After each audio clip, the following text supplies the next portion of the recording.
How are you? I'm good. How are you? I'm good, thank you. Thank you so much for agreeing to this, firstly. Uh, Thank you for so inviting me. excited to have you here. One thing that I think was exciting for me or interesting for me, I think we have one very similar trait, and that is you're an introvert. Are you? Uh, I figured I was watching a couple of your interviews and I thought, yep, that's one thing yeah, we have in common. yeah. I mean, I have a background in PR and comms, and so for most Yeah, of my career, I've always been in the background. I'm the person that makes things happen. I got you. So it's been quite an adjustment being the person who's now In the forefront. at the forefront, the one who has to do the interviews and all of that. Yeah, Hi, thank you. So yeah, I don't get used to it. yeah. I also never get used to it. And people, I mean, I think speaking in front of people gets better the more that you do it. But as soon as you take a bit of a break, for me at least, then getting back to it just, but it's always nerve-wracking. Doesn't matter how many times you've done it. Yeah. Yeah. So, been thinking about this interview the whole day. I see quite a number of people are joining, and I've noted a couple of questions down from everyone that has been asking me to ask you a couple of things. Okay. Um, but I think let's start since it's National Book Week. I know a number of people that are going to join are people that are actually interested in like writing books and getting into the publishing space. So maybe if you can tell us like what inspired um, the book, what inspired that, and how did you go about publishing the book? I never intended to write and publish a book. Yeah. Being an author was never on my bucket list. Um, Writing was just something that was part of my career, and it just happened to be something that I was particularly good at. Yeah. But having gone through over 10 years of working in corporate, there were just so many different experiences that I had as a young Black woman within the corporate environment that I really struggled to articulate, to name, to figure out, to navigate Yeah. within the workplace. But you kind of just keep going because nobody talks about it. So you kind of just think, okay, Mm. maybe I'm just being sensitive. Maybe I'm just, maybe I'm overreacting. Maybe I just need to find a better way to gel into this environment, to be a better culture fit, as they say. Yeah. Maybe I'm Um, seeing things. but it wasn't until the last job that I had, and I was reporting into a white woman who completely bullied me. We had this war going on for almost a year.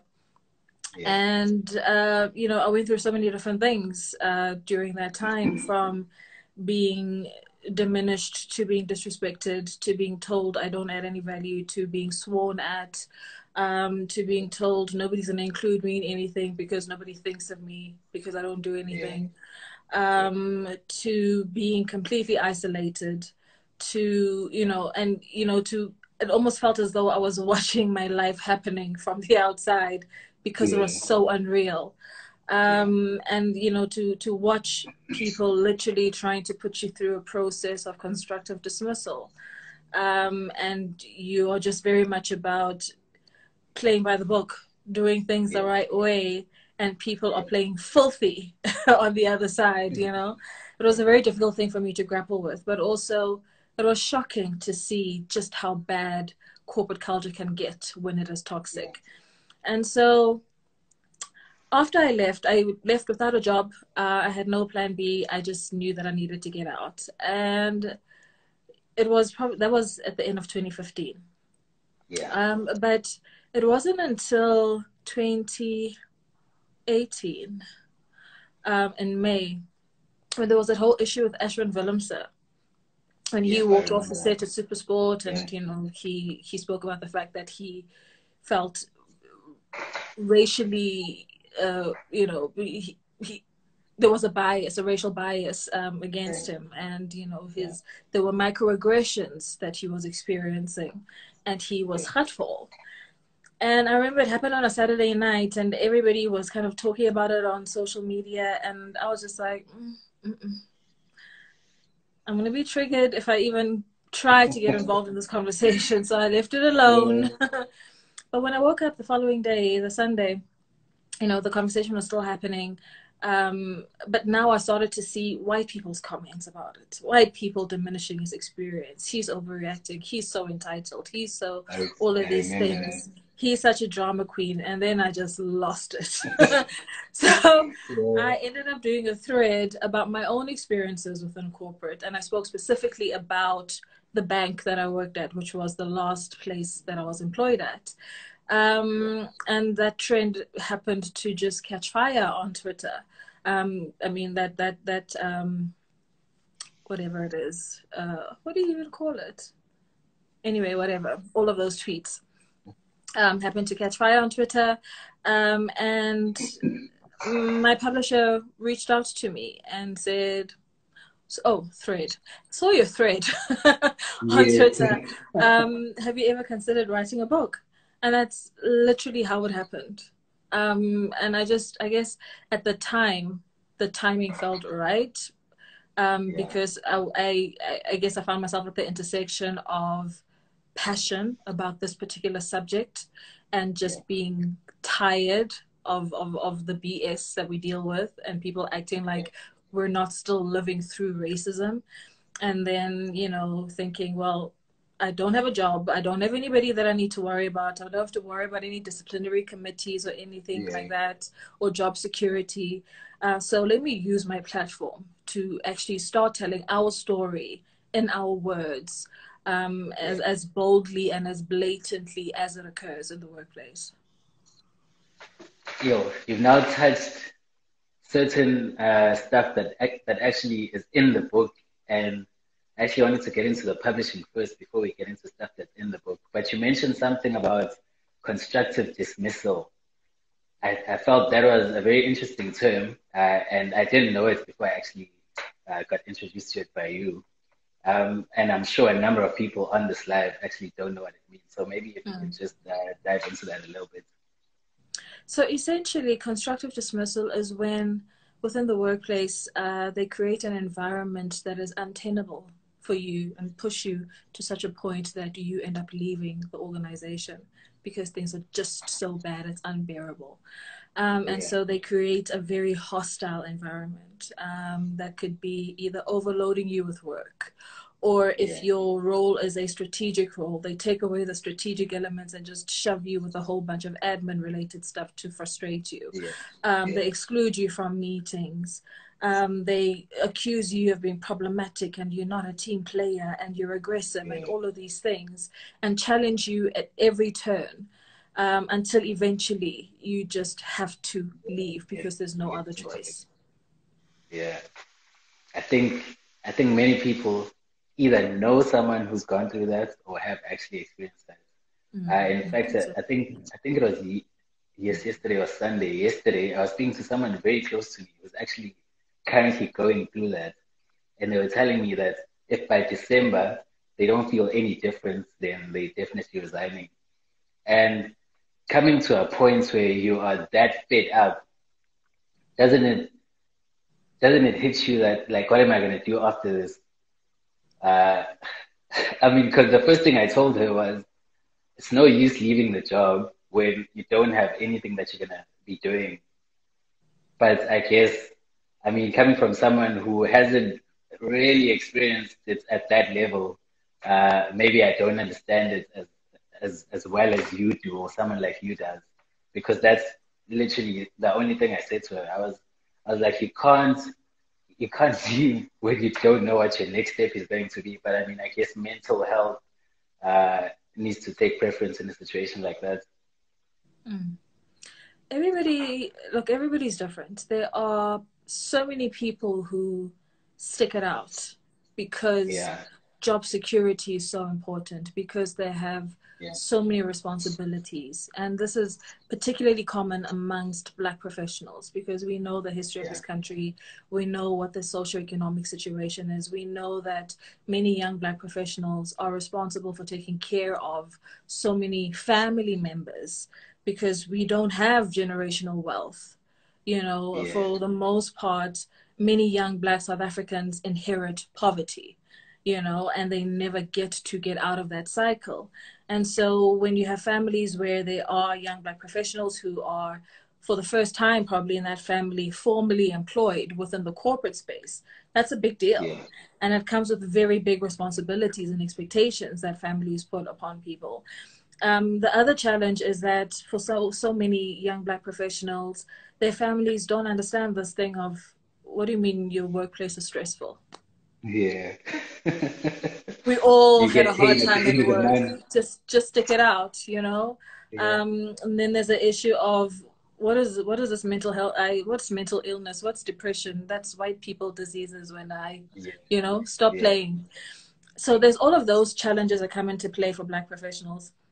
But I think essentially it depends. I mean, for me, I was fortunate in that I had a support system that completely understood the situation that I was in, Okay. completely Yeah. understood the strain that I was under, the impact that it was having on me in terms of my health as well.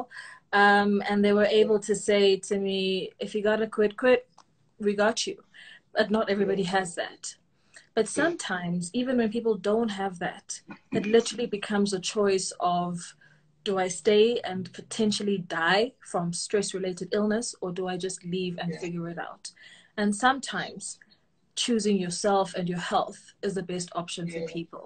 So it really does depend, because sometimes the uncertainty of a future after you've left is a hell of a lot better than living through a painful work environment, because you'll never truly know how painful it is for somebody to stay in that environment. Because even when we talk about our frustrations, Yeah.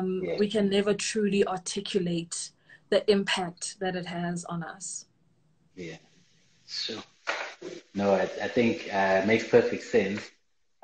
Now, transitioning from having work and then not having full-time work and then going on to writing that thread. I understand maybe it was easier now that you're not employed, but didn't you think that maybe some people are going to perceive you as an angry black woman? Because I know some threads are actually, most threads actually come from venting. I guess that's what Yeah. you're doing. But I mean, how people actually receive that. I know that maybe someone would have thought, another angry black woman.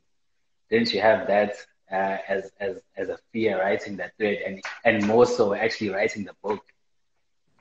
Not at all. Um, I embrace my anger because I know that I have every right to be angry. Black women have every right to be angry. There are so many things that anger us every single day because we go through the most every Yeah, single day, whether we're at work, whether we're at home, whether we're just walking on the streets. We are subjected to so much violence in so many different ways.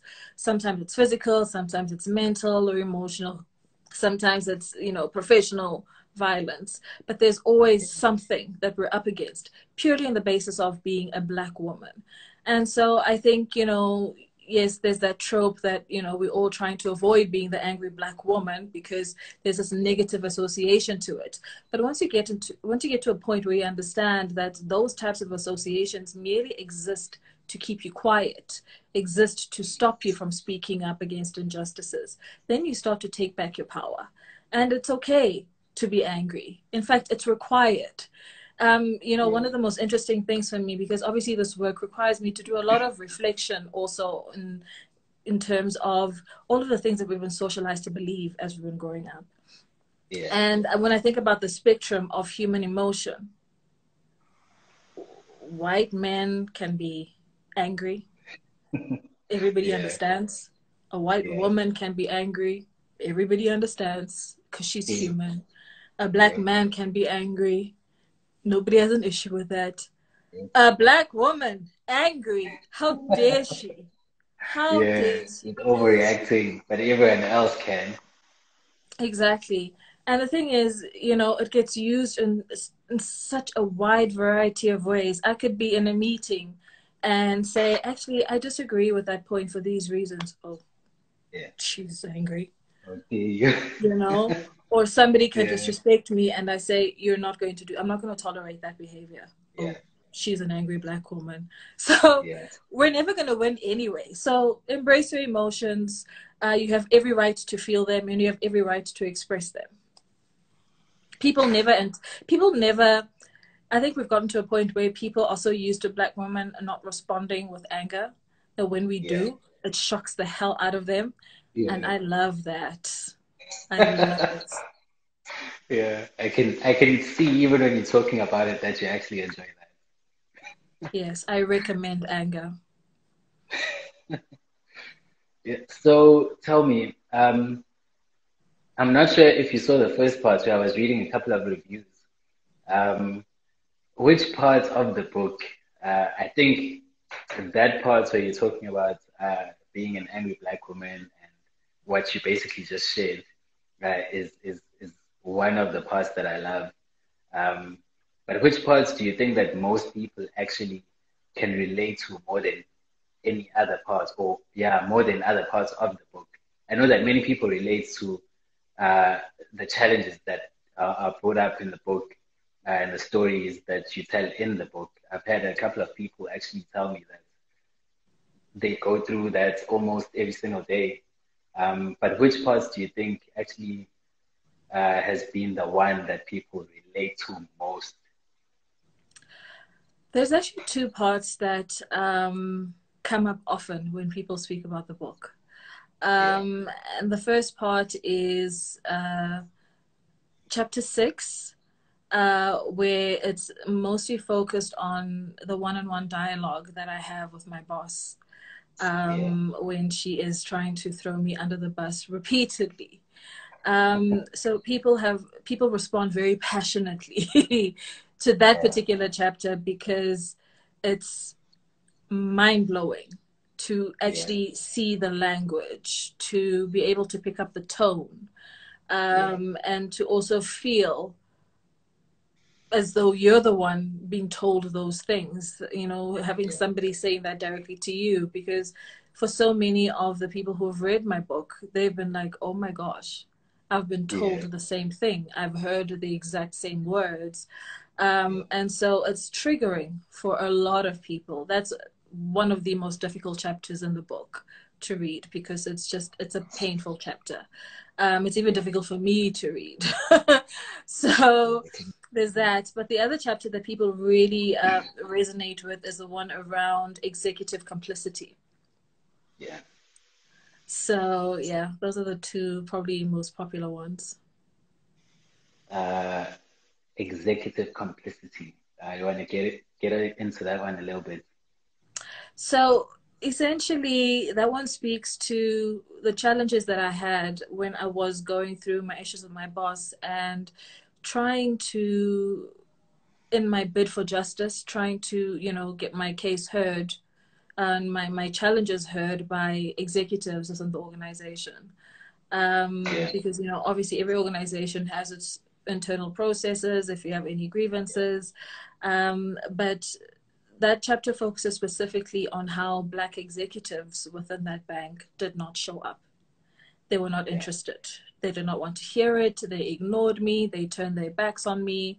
And so they are complicit in enabling a toxic and harmful culture to persist, to the detriment of Black professionals. yeah. And have any of those executives been in contact with you ever since you released the book? Have you I been don't think able that, to mend no, some relationships? no. And I really don't think they ever will. Because I don't think they have the balls to, you Yeah, know. It takes a very special kind of person to be able to say, you know yeah, what, we did you wrong and we yeah, that's true. apologize. And they just are not those people. Yeah. Ethics, And dololo.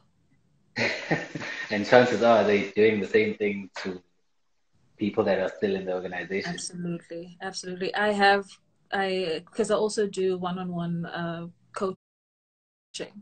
Uh, Yeah. so I have some clients who work there who are like, Sure. hey, hey, it's even worse.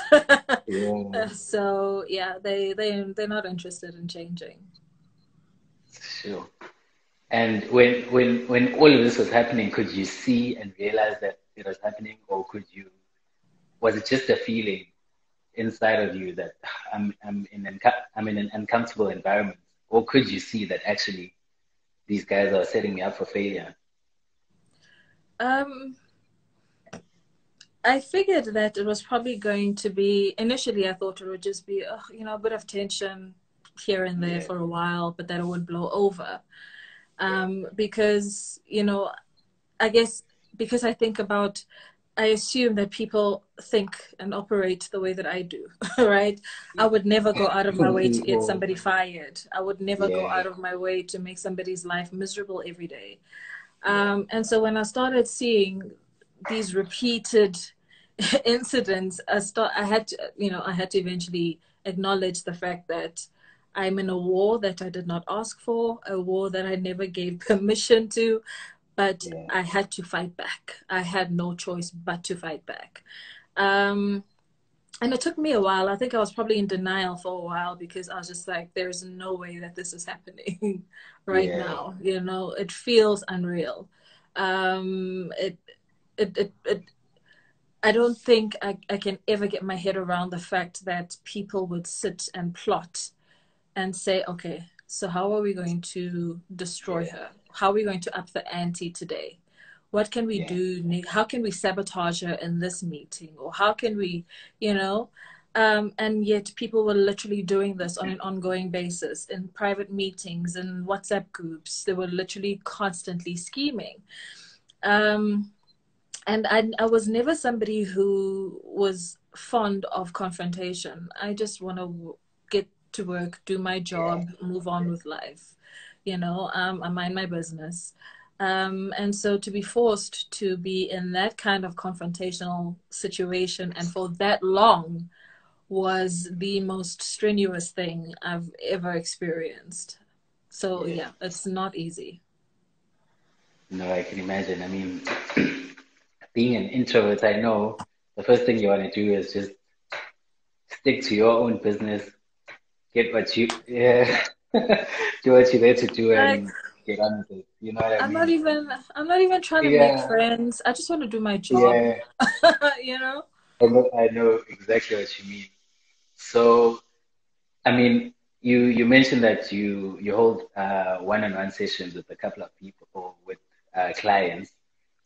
So someone that's in a situation like that, how would you advise them to navigate those sort of situations, especially like trying to express themselves and how certain things make them feel without them perhaps being labeled an angry black woman or being given labels of being angry all the time? How would you advise someone to navigate such situations? Well, generally I would advise them to pay for my time and I will tell them. Yeah, But what I can say is that I think it's so important for people, and particularly Black women in the workplace, to start clawing back their power and yeah, to start voicing their opinions. And if you feel that you're uncomfortable saying it verbally, write it down. yeah, Write it down and send that email. But even if you do say it verbally, write it down. I'm always yeah, reinforcing the importance of having a paper trail because you never know. Even if yeah, things are good for you in the workplace now, you never know. So yeah, yeah, keep a paper trail. Whenever you're sending emails, blind copy your personal email address yeah, so that you have those records available. And it's legal for you to do that if it's an email that you are sending. Just like you can be in a conversation with somebody, if you're part of that conversation, you can secretly record it and not have to tell anybody, and that's your evidence, yeah, which a lot of people don't know. But I think it's important for women to start using their voices. I think it's important to start asserting ourselves.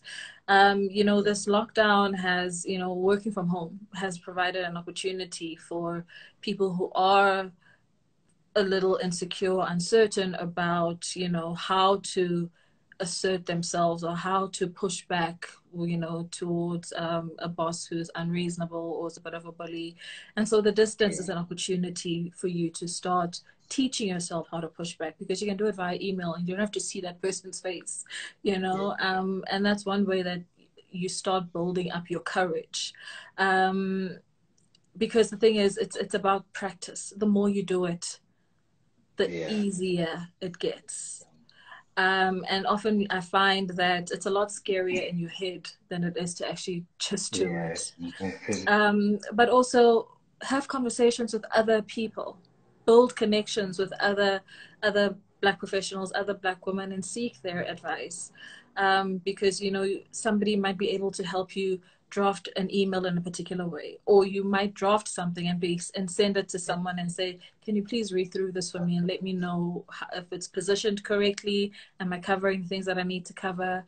Is it professional? So will I be safe and not be sent, you know, Yeah. to HR for being Yeah. insubordinate or whatever the case may be? You know, let's use each other and help each other as we kind of figure out how to navigate these difficult situations within the workplace. And also, don't be Now, concerned about being labeled an angry Black woman. That's a that's a cool distraction. thing now. It's a distraction. Ignore all of that. Yeah. I know you have a couple of emails, even in the book. Um, I'm guessing you used that strategy as well, or were you blind copying yourself in preparation for, I mean, should things go south, or was it just emails that you were receiving?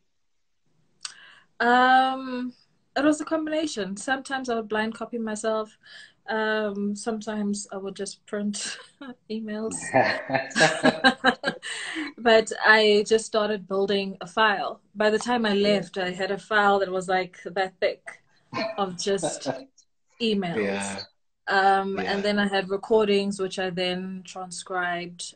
So that's all typed up as well. Yeah. So I was always ready. Ever ready. Ever. So how do you think we can then, I mean, uh, people like that form part of corporate culture in the company, and they form part of what becomes the culture of the organization. So how do you think we can contribute to changing corporate environments and culture, and making it less weaponizing or against Black professionals? Well, I think it starts off by identifying who holds the power in the organization, because Yeah, ultimately they are the ones who get to decide whether or not that culture changes. And essentially, if a particular culture within an organization persists, it's because it serves a particular group of people, yeah, and you get to see who those people are, because they thrive in those types of environments. So leadership within an organization plays a very, very critical role, because so many organizations have embarked on these platitudes like, oh, we've now got a diversity committee that's going yeah, to make sure that the organization is, and they're going to deal with any complaints that come in from employees. And then yeah, when the people in that diversity committee try to take matters forward, they get victimized because how dare you? You know, so there's yeah, a lot of that's happening within organizations. And until you have leaders who are genuine about wanting to change organizational culture and create healthy cultures that enable all employees to feel safe, to feel valued, to feel seen and protected, then nothing's going to change, because it's not about drafting a new HR policy. It's not going to change anything. You know, yeah, HR policies have a whole lot of things that are not supposed to happen in organizations that happen anyway. yeah, You know, true. there's so many people who, so many men who get away with sexual harassment in the workplace because they're star performers. You know, so HR policies don't necessarily protect victims of abuse or bullying or race-based discrimination or even underpayment. You know, the gender gap is a huge issue. Yeah, You know, even though it's legislated that there should be equal pay for work of equal value, it's still not happening. yeah, So you start to see the culture of corporates and that it's not, they're not interested, largely, they're not interested in doing the right thing. They will do it when they are forced to.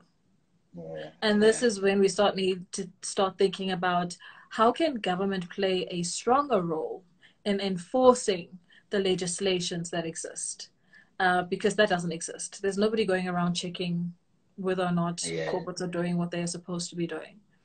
You yeah, know, so we are just going to keep running in circles because also we keep looking at the people who are oppressed and telling them they need to tell us what the solution is. How? yeah, When the people who make the decisions are not interested in those solutions. yeah. And then understanding that most probably the people that want this to change are people who can't really affect uh, those changes. So having gone through that, maybe someone that's actually on the slide is currently going through that. Didn't that affect you, like mentally? Um, Basically, what I'm trying to ask is, what do you think are the psychological effects, maybe even emotional effects of going through something like that, even once you've left the organization? Were there certain things where you look back and you think it's actually from the situation you were in the previous organization? It has a very, very big effect. I mean, 5 years later, I still have some symptoms of PTSD because it's really, really hectic. Yeah, I still struggle with imposter syndrome because I still sometimes question whether I can do yeah, something, whether I can yeah, execute something, you know, whether I'm yeah, capable enough for something. And it's a horrible way to have to live. I've had conversations with medical doctors and with clinical psychologists who have said that they're seeing a spike in young Black yeah, professionals who are seeking support for mental health related issues. There is a yeah, spike in young Black professionals who are being booked into mental health facilities. So we are seeing that there's a very big correlation between wellness and toxic work environments. There are so many more young Black professionals who are dying by suicide because of harmful work environments. And yeah, organizations will address that by saying, oh, you can get in touch with ICAS if you yeah, have issues that you want to address. But they don't acknowledge the fact that there's a trust deficit that exists between employees and employers. And for so true. many employees, when there's a trust deficit, they're going to be thinking, I'm not going to call ICAS and tell them I am stressed or I am anxious or I'm depressed, Yeah, because they're going to go yeah, and tell HR, who's going to tell my yeah, boss, and then I'm going to be fired because I'm going to be yeah, told that I'm incapacitated because I'm depressed. yeah, So, you know, organizations are not dealing with this with a human lens. It's, as you know, we need to move away from this box ticking culture because that's what we're stuck in. sure. Okay, I think we're moving towards the end of the discussion, the conversation. But one thing that's very interesting for me, so I also have a book called Leading Through the Mirror, and it's about self-leadership. So when I read the book now, there's a lot of things that I see in the book where I wish I could have a chance to go back and rewrite them because my view has slightly changed because I wrote it like 3 years ago. Are there any aspects in the book where you look back and you think your view has kind of changed just a little bit? No, I really don't, because the book, my my book is very specifically about a period and time and events that took place within that period. Yeah, And I, because I can't rewrite history, there's really nothing for yeah, me to change within that context. If it yeah, was a book that was about me perhaps sharing a theory that I've developed, or, you know, some sort of yeah, different way of thinking or a different hypothesis, then, you yeah, know, that's a different story, because we're constantly learning and our views are constantly changing. But sure. just by its nature, this book, no, there's nothing that I would change at all. Yeah. No, makes perfect sense. You So I wanted think to ask now, about publishing as well. yes, that's exactly what I'm going to get into now. Firstly, I think we can Fire away, sir. assume. I assume. I also heard that no. I keeps it real. So, I think we can assume that it's for Black professionals, but perhaps maybe there are other people that you were targeting with the book when you wrote it. Who did you have in mind? And maybe just an extension of the question. Um, did it have the impact that you were hoping for it to have? How's the reception been for the book? Okay, so the book is predominantly for Black professionals, Yeah, because I wanted them to feel seen. I wanted, you know, all of our experiences to be validated. I wanted Black professionals to not feel like they're crazy. And I also wanted Black professionals to realize that we actually have to come together if we want to change anything in any yeah, space, because nobody is going to hand us yeah, the justice that we're looking for. The secondary audience for me is non-Black people in the workplace who are actually responsible for yeah, contributing towards the evolution of the workplace and the current culture of it, which is very anti-Black. I wanted them to be able to read the book and hear our experiences in our own words, and to see how we experience them in the workplace, because that's important. So many people go through, non-Black people go through their careers and think that they, you know, were great or were great leaders, or they were, you know, because that's how it's always been done. That's what they're going to do too. But it's important to show that actually it's quite harmful. So the book is really for those groups mainly, because I want us to be able to have words to describe our experiences, for us to reignite our own power and be able to start fighting back, but also for people who want to learn, who want to make a change, who want to contribute towards creating a different environment, for them to understand what we're going through. So, you know, if anybody says that they want to be an ally for Black people in the workplace, this book could be a good place for you to start, because you need to first understand what we're dealing with, so that you don't go there and try and be an ally for us and decide for yourself what our yeah, experiences are and use your own words that we've never used, because that's not allyship.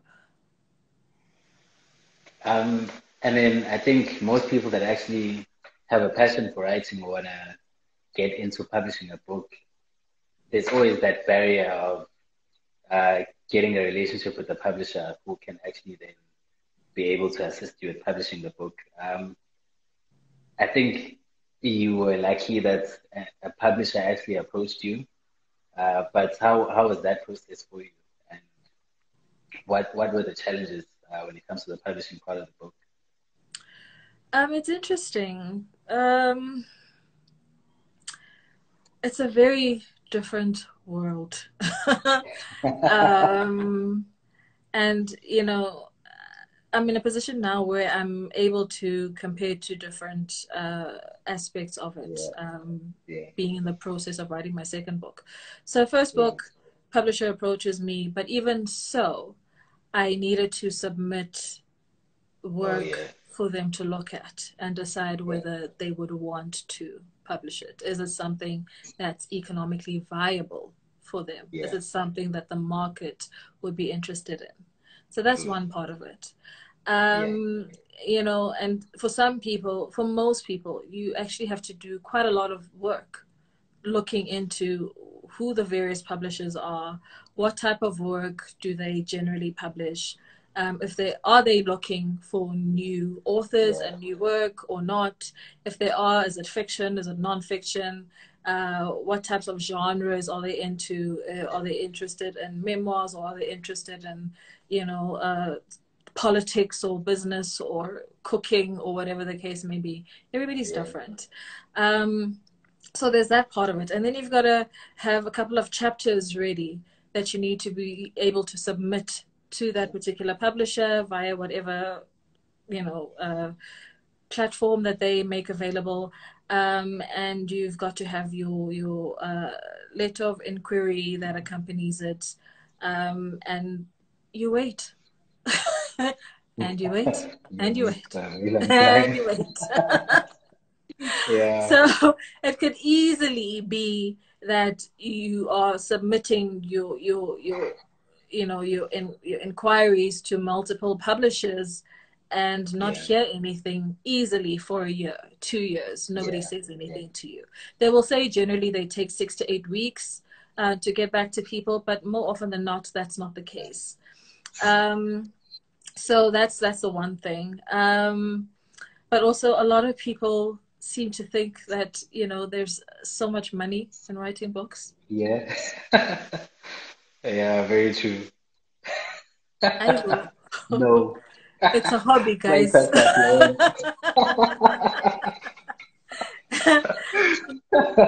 This is why Yeah, y'all cannot be out there PDFing our books, guys. We put so much work exactly. Exactly. into Yeah. this.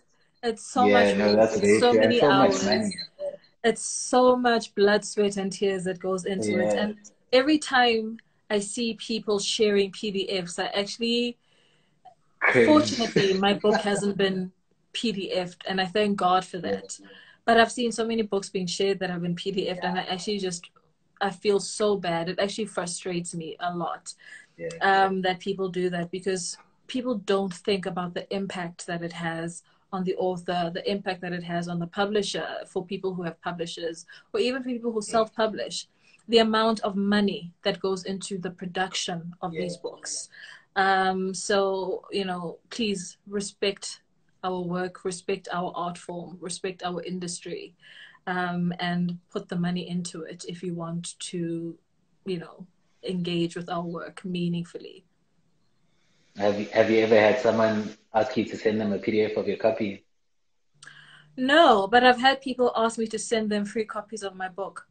I've also had I've also had people say, we'd love to have you come and speak at our event. And I'm like, okay, great, here's my rate. And they Yeah. go, what about if you speak and then we'll buy 10 copies of your book? No. This is not a 2-for-1 special. Yeah. Yeah. These two things are very different. Please. There's a True. speaker fee and there's a book fee. If you want to buy the Yeah. book, buy the book. If you Yeah. want me to speak, pay me to speak. But you're not going to Yeah. get that kind of exchange. It's crazy to me how, and I speak about this a lot with my friends and family, that I wrote this book. I speak all the time about the exploitation of Black Yeah. people. And then people will come to me and try and exploit me and Yeah. want me to come and speak about exploitation of Black people. Yeah. And I'm just like, is the How? irony missed here? Yeah. Because uh, even Black organizations that Just, are supposed to be advancing Black people yeah. do that. Yeah. I think probably this is one of my last questions.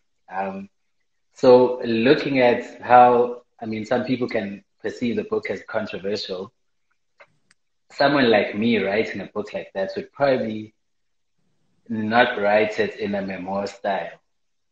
Um, did you ever consider writing, or perhaps did you ever have the battle of deciding fiction, non-fiction? Because I mean, you can get across the same message in a story format. Uh, did you ever think about that, or were you clear from the start? I honestly have no interest in writing fiction. Yeah, Um, and the main reason for me is that I firmly believe in the power of owning our stories and our yeah, narratives. yeah, I believe in attaching my name to my work because I believe in it, but yeah, also because I want people to know that a real person went through this. yeah, Someone who looks like them went through this. And my decision to write it in a memoir style is because I really wanted it to be uh, accessible in terms of people's ability to read it from yeah, cover to cover. But yeah, also, I wanted it to feel like you're sitting having a conversation with me. I wanted yeah. people to be able to connect with me through my words. And so it Yeah. was very intentional for me to write it in that way. I think it's safe to say that you achieved that. I've heard a number of people actually say that they Oh, awesome. felt like they were in the room with you. So I think you definitely achieved that. So, second book now. I know you're working on the second book. Do you know, do you want to share yet what that's about? Are you going to take the same route that you took with the first one in terms of publishing? And when can we expect it? You can expect it probably next year. Yeah, Um, I'm taking my time with it. yeah, Um, I can't say yet what it's about, yeah, um, because I'm writing it, and I don't want to preempt anything. yeah, I got you. But also, publishing route, I'm taking a different route. I am shopping around for new publishers, because Yeah, I have a different vision for this book, and I have a yeah, different vision for my journey as an author. And yeah, so I'm shopping around and seeing what's out there, and it's that's a lot, yeah, a lot of yeah, work. It's a lot of definitely. work, and it's very stressful, and it can get very easy to feel very despondent Yeah, when you keep reaching out and not getting responses, or you're getting rejections. And I'm sharing that because I really want anybody yeah, who's deciding to take this route to not feel discouraged. We yeah, all get rejected yeah. multiple times before it truly happens for us. True.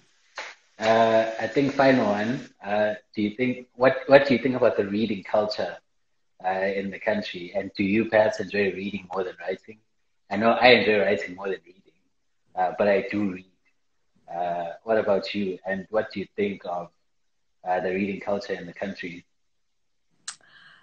Uh, I definitely enjoy reading, and I generally read stuff to learn. I read to expand my mind. So I read a lot of books that relate Yeah, to the work that I do.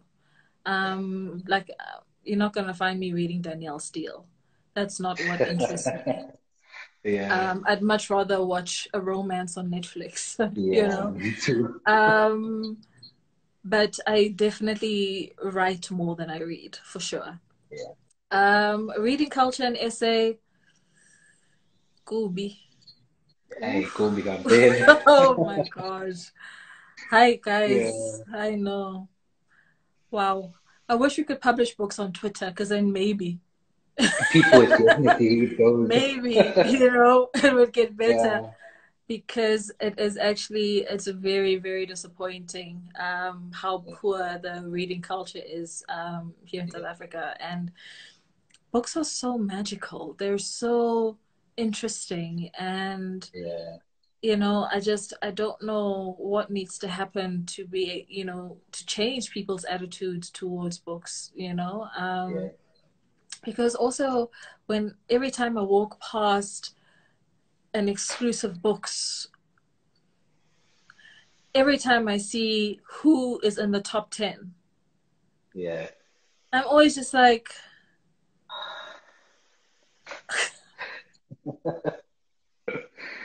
Yeah. I seriously actually though? always pick that as well. Yeah.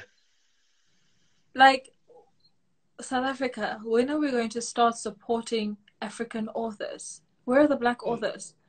Yeah. Those top tens are always full of white faces, white Yeah. names, white men, Americans. Like, Yeah. guys, you walk into a store and it's all of these international books and these white people books and these books written Yeah. by journalists. And then there at the back, in like a little corner, The South African authors. is the actual the you know, the engaging, Yeah. real gritty black Yeah. authors. It's wrong. It's Oh, just wrong. goodness. Yeah. CJ, thank you so much. I think we reached the end. I think we're even going to get cut off quite soon. So thank you. Thank you for agreeing to this. Thank you for the discussion. I really enjoyed it. And I encourage everyone to get the book. Thank you so much. Thank you for having me. If you would like to get a copy of my book, you can visit my website, sihlepolani.com, and there is a tab for books. At the bottom, there is links to some vendors that are currently supplying the book, so you can check it out there. And I guess we visit the same websites if we want to book a session with you. Yes. Everything's there. All my Perfect. work is there. All my projects, all my events are on my website that I have coming up. So whatever, if you want to stay up to date on what's happening, it's usually my website and my Instagram that are the go-to places for that. Okay. Thank you so much and have a great week. Thank you. You too. Cheers.